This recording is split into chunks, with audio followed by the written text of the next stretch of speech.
I'm gonna be honest, like straight up, the Judgment and the Six of Cups here, big wake up calls.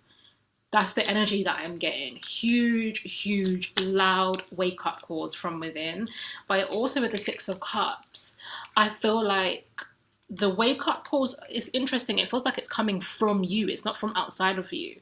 So it's not like someone else or, you know, someone, your spirit guides are necessarily the ones blowing the trumpet. Your inner self is blowing this trumpet, and I feel like there's an innocence inside you, or there is like a vulnerable or pure-hearted aspect of you that is crying out to be recovered here, to be recovered, to be found again, to be listened to be acknowledged, and to have a life that reflects itself. There's something going on in which there's like a very sweet and kind-natured aspect of yourself that is going unseen by you, not even by others, by you.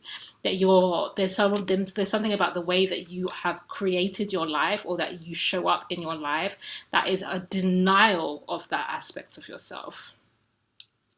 I'm going to be, I don't know why I keep saying I'm going to be honest. It's probably because the Seven of Swords is here. Because I keep hearing, like, as I was saying, I'm going to be honest, what I was going to say to you is that my throat is tightening. Like, all the energy that I'm getting from your reading, this concept of being honest and this tightening of the throat, there are things that you are struggling to say, really struggling. And it isn't even to verbalize, to be honest. There are things that you are struggling to acknowledge and say to yourself. So it's also an inner conversation. It's an inner reflection that you're finding challenging.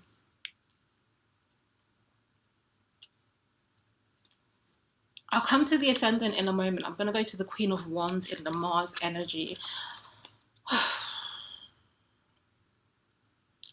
For most of you, this is outside of you. This isn't your energy. And I think this is the first time in the readings for this month that one of these positions has showed up as a character and not a reflection or a description of your scenario. This Queen of Wands is in your life.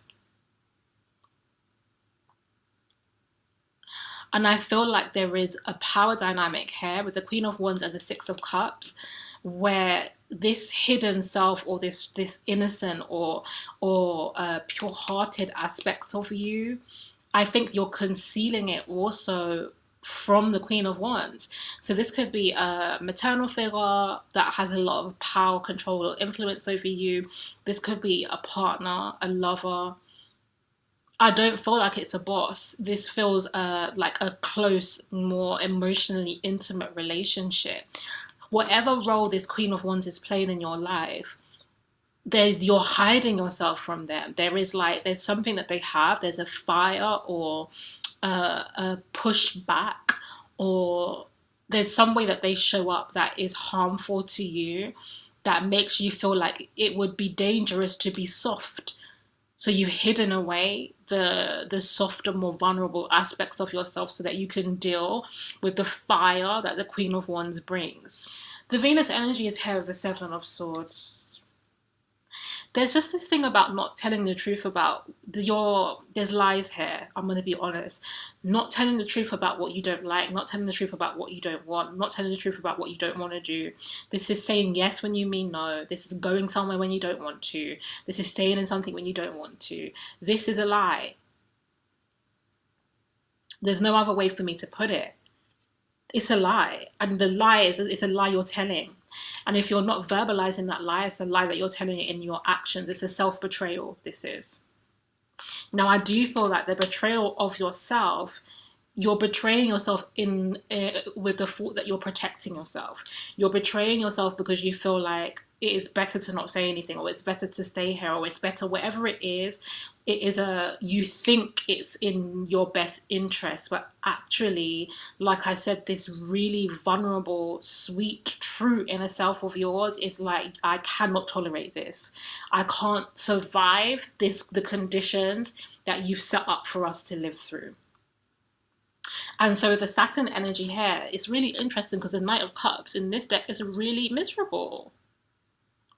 I don't know if you can see this person's countenance, their face. Let's see if I can get the camera to There you go. Miserable. So the Saturn message for you here is this is about going along or going down a path that is about so-called joy, so-called pleasure. This is like a relationship you're so-called happy in and you're not. And this is also keeping up appearances. Okay, so this is presenting to the world that things are happier, sweeter, more stable than they actually are. It's your decision to make, deciding between paths here. And I said this to you with the ascendant energy, that I felt particularly with the Four of Wands, that this offer for medicine and healing, you've allowed it to be pending.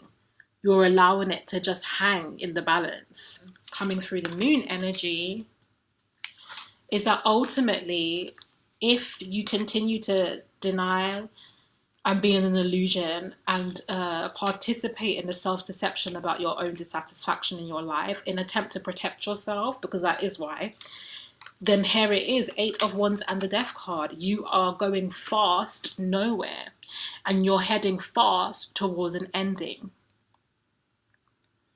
This will be ended for you if you cannot end it yourself.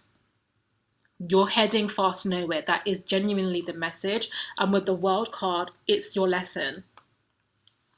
And the thing about the World and even the Snake here is that you can have, you know, even with the Snake and then the Death card being a Death and Rebirth energy, you can exit this at any moment. You don't have to go to the bottom. You don't have to go any further down this road for this lesson. This lesson does not require you to be ripped to shreds. It doesn't require this. You can learn it. You can make different choices right now.